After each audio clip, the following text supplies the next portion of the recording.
नमस्कार, मी सुमन महाजन. आपण पाहत आहात सोहळा ज्येष्ठांच्या गप्पांचा. आजच्या मुलाखतीमध्ये आपल्याबरोबर आहेत सौ भक्ती काळे. सौ भक्ती काळे हल्ली आता कविता लिहितात, निवेदनं करतात आणि खूप छान आयुष्य व्यतीत करतात. नमस्कार भक्ती मॅडम. नमस्कार सुमनताई, कशा आहात? मी खूप छान आहे. आता इथे पुण्यात किती वर्ष राहताय तुम्ही? पुण्यात जवळजवळ 30 वर्ष झाले आम्ही राहतो आहोत. अच्छा, बरं. आणि यापूर्वी कुठे होता? याच्यापूर्वी आम्ही नाशिकला राहत होतो. हा, बरं. आणि सध्या काय करता तुम्ही? सध्या मी स्टेट बँकेतनं VRS घेतली आहे. बरं. आणि घरीच पण माझा लेखनाचा छंद जोपासते आहे. अरे आणि वा. थोडंफार निवेदन वगैरे करते कार्यक्रमांचं. अरे वा, काय लिहिता आपण? मी मोस्टली कविता लिहिते, पण मी अलग किंवा कथा ह्या सुद्धा साहित्य प्रकार हाताळते. एक रसग्रहणाचं आमचं पुस्तक पण आता येऊ घातलेलं आहे. अरे वा, हो. आता कधी येणार आहे ते? ते आता डिसेंबर महिन्यामध्ये प्रकाशन आहे त्याचं. आणि अतिशय सुंदर आहे. म्हणजे संपूर्ण गीत रामायणावरती आम्ही प्रत्येकीने एक एक गाणं असं घेऊन त्याचं खूप सुंदर रसग्रहण. म्हणजे मला असं सांगायचं की आपण एखाद्या ऐतिहासिक स्थळी जातो, पण आपण नुसतंच ते वास्तू पाहून आलं तर आपल्याला काही कळत नाही, पण गाईडनी सांगितलं तर आपल्याला त्यातली सौंदर्य स्थळं उलगडतात. तसं ह्या रसग्रहणाचं आहे. आपण गीत रामायण अनेक वर्ष ऐकतोय, पण त्यातलं जर का कोणी उलगडून सांगितलं तर खूप छान वाटेल. असं एक सुंदर पुस्तक घेऊन आणलेलं आहे. त्याच्यात माझं एक रसग्रहण आहे. अरे वा, अरे वा. आणि तुम्ही कविता कधीपासून लिहिता? कविता मी कोविड काळामध्ये सुरू केलं 2019 मध्ये. बरं, अच्छा. म्हणजे त्यावेळेला भरपूर वेळ होता. तेव्हा निवांत आहे तुम्हाला, तुमचं हे आवड तुम्हाला जोपासता आली. तेव्हा काय झालं की मी जेजुरीला अपडाऊन करत होते स्टेट बँकेत. आणि येताना एसटीतून काय करायचं, एसटी मध्ये करायला दुसरं काहीच नाही. तर तेव्हा असंच कुठून तरी एक कवितेचं निवेदन आलं. मी सहजच भाग घेतला. माझ्या ताईने सांगितलं मला की तू लिही कविता. त्याच्यामध्ये नंबर आला आणि मग तिथून जी साखळी सुरू झाली ती मी कविता लिहिल्या आणि शिकले पण. अनेक प्रकार त्यातले शिकले सुद्धा मी. अरे वा, अरे वा. तुम्हाला ही आवड कशी काय निर्माण झाली? खरं सांगू का, ही आवड कुठंतरी मला असं वाटतं लहानपणीच्या बीजांमध्ये आहे. आईने जे संस्कार केले त्याच्यावरती आहे. माझी आई गाणी गुणगुणायची आणि बोलता बोलता तिचं मराठी इतकं सुंदर होतं की येता जाता ती म्हणी वापरायची किंवा कुठले तरी रेफरन्स द्यायची पुस्तकातले वगैरे. तर तिथून मला असं वाटतं काहीतरी संस्कार झाले. पण कसं असतं माहिती का, तुम्हाला सांगते सुमनताई, जेव्हा आपल्याजवळ एखादी गोष्ट असते तेव्हा त्याची आपल्याला महत्व कळत नाही, पण ती जेव्हा नसते ना तेव्हा आपल्याला त्याचं थोडंसं महत्व जास्ती ठसतं आपल्या मनावर.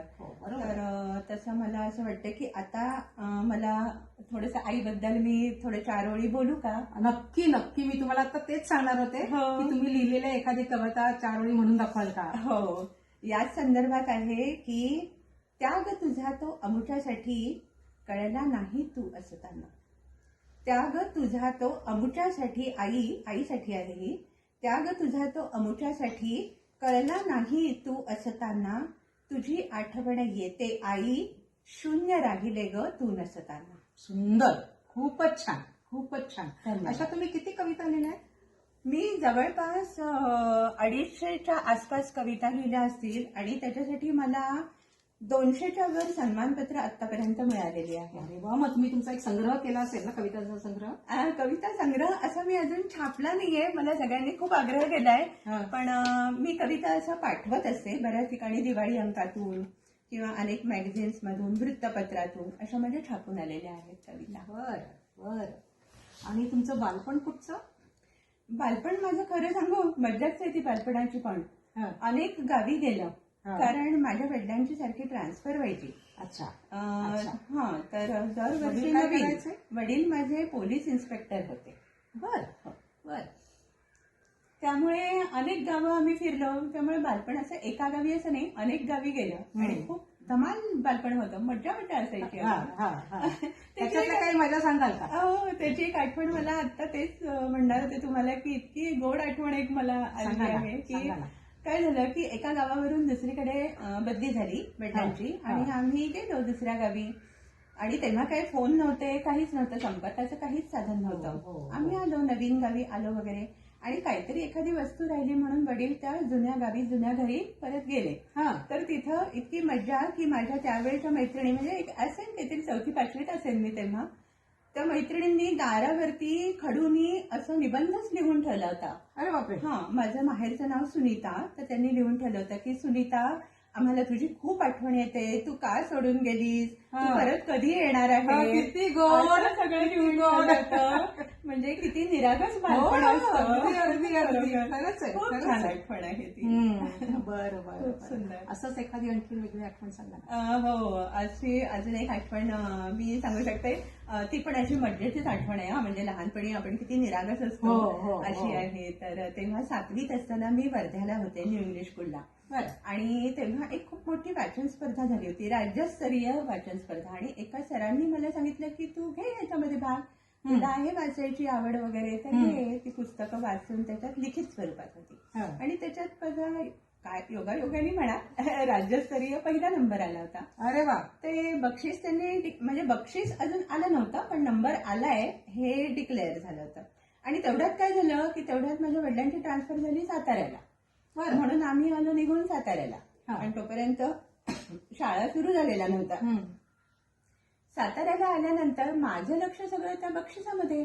आणि मी काय केला उद्योग की मोठ्या माणसांना कुणालाही विचारलं नाही, एक पोस्ट कार्ड घेतलं आणि त्याच्यावरती लिहिलं, त्या सरांना ज्यांनी मला परीक्षेला बसवलं होतं त्यांच्या नावे पत्र लिहिलं की मी अशी अशी माझा पहिला नंबर आलाय आणि माझं बक्षीस मला पाठवून द्यावं.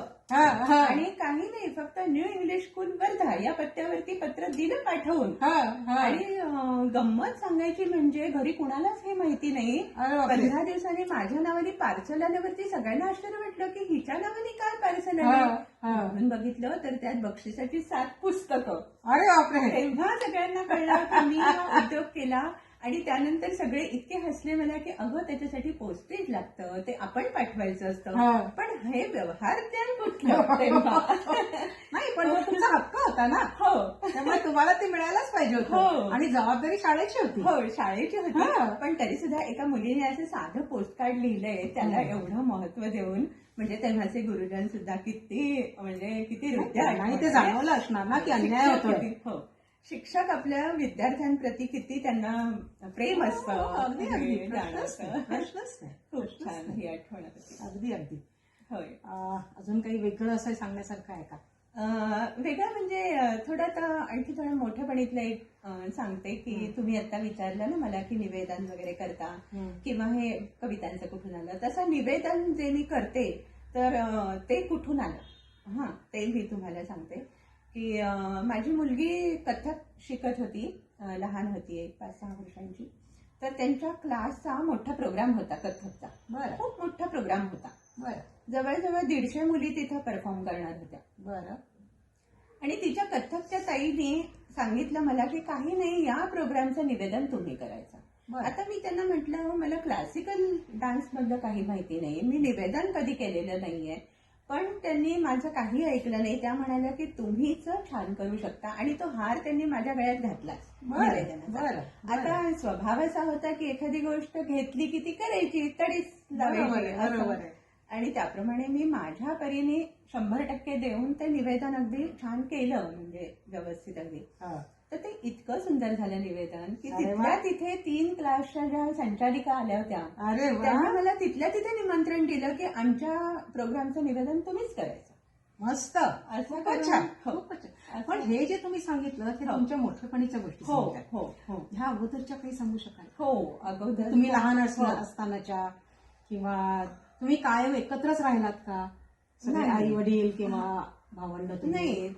त्यातली पण एक अशी आठवण आहे की एकदा असं झालं होतं की वडिलांच्या ज्या बदल्या व्हायच्या तर ती एका छोट्या खेडेगावात झाली बदली. मग असं झालं की वडिलांच्या बरोबर कोणीतरी पाहिजे म्हणून सगळ्यात मोठी बहीण ती एक्सटर्नल MA करत होती, त्यामुळे तिला चालत होतं. आणि मी अगदीच 5वीत होते, शाळा माझी, त्यामुळे मलाही चालणार होतं. तर आम्ही दोघी जणी वडिलांच्या बरोबर म्हणून त्या गावी गेलो. आणि बाकी सगळे शिक्षण म्हणून गावाला होता त्यावेळेस? तेव्हा मी ना विदर्भामध्ये कारंजा म्हणून एक छोटं गाव आहे, अगदी खेडेगाव. तर तिथे होतो आम्ही, 5वीत वगैरे असेल मी.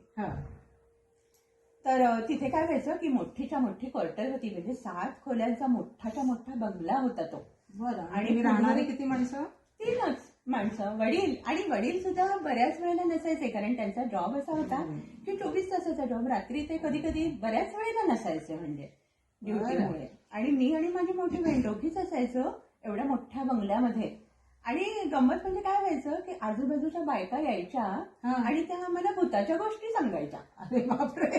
आणि ते सुद्धा असं सांगायचं की तुमच्या वरांड्यामध्ये हिरवी साडी नेसलेली बाई दिसते रात्री 12 वाजता वगैरे. अरे बापरे. आणि ऐकताना मजा वाटायची, पण नंतर रात्री भीती वाटायची. बरोबर आहे, आणि बरोबर आहे. लहान होते त्यामुळे भूत वगैरे हे सगळं खरं वाटायचं मला. आणि चोरांची पण भीती वाटायची. हो हो. असं सगळं. एकदा गंमत काय झाली माहितीये, एकदा आम्ही दोघी जणी आपल्या रात्री झोपलो होतो, वडील घरी नव्हते. आणि रात्री 11, 11:30 वाजता एक जोरात आवाज आला, धप्पकन आवाज आला. कसला? तेच ना, काही कळे ना. मग बहीण उठली, ती जरा बोल्ड होती. ती सगळ्या 7ही रूम मध्ये जाऊन बघून आली लाईट लावून. काही नाही, येऊन झोपली. मी आपली बघते ही काय करते म्हणून. काही नाही. 5 मिनिटांनी पुन्हा एकदा जोरात आवाज आला. ती परत उठली, परत सगळं बघून आली. काही नाही म्हणताना ती पण थोडी मनातनं घाबरली. तिला पण ते सगळं भूत चोर सगळं आठवलं. भूताचा प्रकार वाटला का तुम्हाला? वाटला अर्थातच, कारण ते सगळं रोज ऐकायचो ना. आणि त्या बायका आमच्या बंगल्यातलंच सांगायच्या की तुमच्या बंगल्यात दिसतं असं म्हणून. त्यामुळे जाम घाबरलो होतो. अहो एवढंच नाही, तिसऱ्यांदा आवाज आला बापरे करून. काय होतं खरं? खरंच घाबरलो आम्ही, प्रचंड घाबरलो. सांगते ना काय होतं ते सांगते मी तुम्हाला. खूप घाबरलो आम्ही.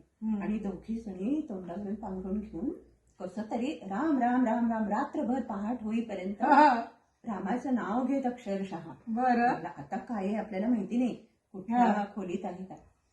सकाळ झाल्यानंतर थोडं इकडे तिकडे बघितलं आणि बहीण माझी गेली मागच्या अंगणात. खूप मोठं मोठं अंगण होतं, तिथं मोठी मोठी झाडं होती. तिथे गेले आणि बघते तर काय, अहो 3 पपया पडलेल्या होत्या. अरे बापरे.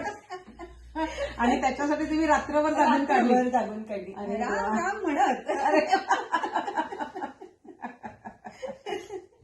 अशी ते पपईसाठी जीव वर खाली नुसता. अगदी.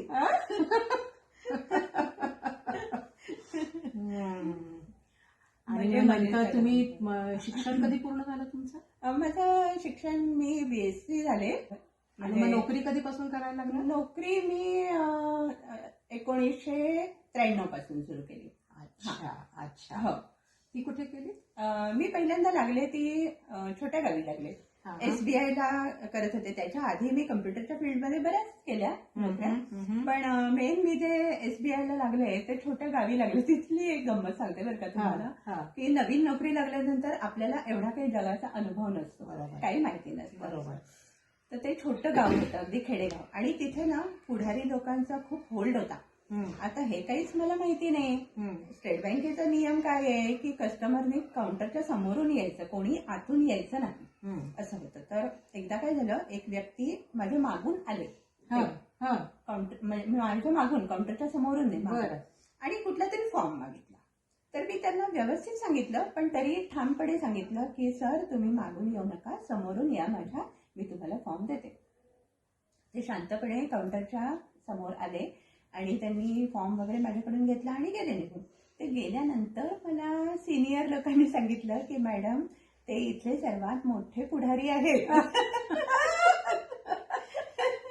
आणि ते कधीही काउंटरच्या समोरून क्यू मध्ये उभं राहून येत नसतात. पण तुम्ही तुमची ड्युटी केली ना. हो, अगदी बरोबर. तुम्ही बरोबर होतात खरं तर. माझ्या दृष्टीने मी बरोबरच होते. अगदी अगदी अगदी अगदी अगदी. असाच एखादा नोकरी करतानाचा अनुभव सांगाल? हो, नोकरी करतानाचा एक अतिशय हृदय अनुभव आहे माझ्याकडे. आमच्याकडे स्टेट बँकेत काय होतं की काही डिपॉझिट्स वगैरे लोकांना ठेवतात आणि काही वर्षांनी विसरून जातात लोक, लक्षात नाही राहत त्यांच्या. तर असंच ना काही लिस्ट अशी डिपॉझिट्सची आमच्याकडे यायची दर मार्च महिन्यात क्लोजिंगच्या वेळेला. आणि ती आम्ही मग खूप त्याचा शोध घ्यायचो, अगदी माणूस सुद्धा पाठवायचो. पण ते काय खूप पूर्वीच्या म्हणजे मॅन्युअली केलेल्या होत्या, तेव्हा काही कम्प्युटराइज नव्हतं, काहीच नाही. पत्ते पण अर्धवट असायचे किंवा त्या पत्त्यावरती माणूस पाठवला तरी तिथे कोणी राहत नसायचं असं करून. तर एक डिपॉझिट असंच पडलेली होती आमच्याकडे. तर ती मला जवळजवळ पाठ झाली होती, 8-10 नावं दरवर्षी करून करून. त्या वर्षी काय झालं, एप्रिल महिन्यात एक जण माझ्याकडे टीडीएसचं सर्टिफिकेट मागायला आले. प्रचंड गर्दी, स्टेट बँकेत किती गर्दी असते माहिती हो आहे? हो हो प्रचंड गर्दी होती. त्यातून त्यांनी जरा वेगळं नाव सांगितलं, आडनाव त्यांचं जरा वेगळं आडनाव सांगितलं त्यांनी. शेख असं आडनाव सांगितलं. म्हणजे नाव आपण आता इथे बदललंय मी गोपनीयतेसाठी, आपण उदाहरणासाठी घेऊया. तर सांगितल्यानंतर मी एकदम अशी खूप शेख त्यांचं आडनाव. शेख असं आडनाव होतं. तर मी एकदम अलर्ट झाले आणि त्यांना मी विचारलं की अमुक अमुक शेख तुमच्या ओळखीचे आहेत का? तर ते म्हणाले की ते घाबरले जरा, असं विचारते म्हणल्यावरती, बँकेतनं कोणीतरी काहीतरी विचारते म्हणलं की जरा भीती वाटते ना लोकांना, घाबरले. पण ते म्हणाले की नाही, माझा तो चुलत भाऊच आहे म्हणे. का बरं? तर म्हटलं नाही, माझं थोडं काम होतं, त्यांना पाठवून द्या. तर ते म्हणाले की मॅडम ते आता इथे नसतात, शारदाला असतात, इंडियात आले की मी पाठवतो म्हणे त्यांना. तर म्हटलं ठीक आहे, पॅन कार्ड घेऊन पाठवा त्यांना. तेव्हा मी त्यांना तेवढंच सांगितलं, फार काही सांगितलं नाही, कारण असं डिस्क्लोज करता येत नाही म्हणून. मग ते खरोखरीच 2 महिन्यांनी इंडियात आल्यानंतर आले ते मला भेटायला, दोघंही जण, ते आणि त्यांची मिसेस, असं दोघंही आले. जरा घाबरले होते की आपल्याला बँकेत का बोलावलंय अशासाठी. तर आल्यानंतर सुद्धा मी त्यांना काही सांगू शकले नाही, कारण शेवटी गोपनीयता आहे, शेवटी व्यक्ती बरोबर आहे की नाही बघायला पाहिजे. मग त्यांचं पॅन कार्ड वगैरे सगळं मी चेक केलं, त्यांना काही प्रश्न विचारले, त्याच्यावरून मला कळलं की ती हीच व्यक्ती आहे. मग मी त्याच्यासाठी खूप मेहनत घेतली, आमच्या कॉन्करंट ऑडिटरना त्यांचं मार्गदर्शन घेतलं, नोट पुटअप केली मॅनेजमेंटला. हे सगळं केल्यानंतर मी त्यांना सांगितलं की तुमचं खूप मोठ्या अमाऊंटचं डिपॉझिट राहिलं इकडे.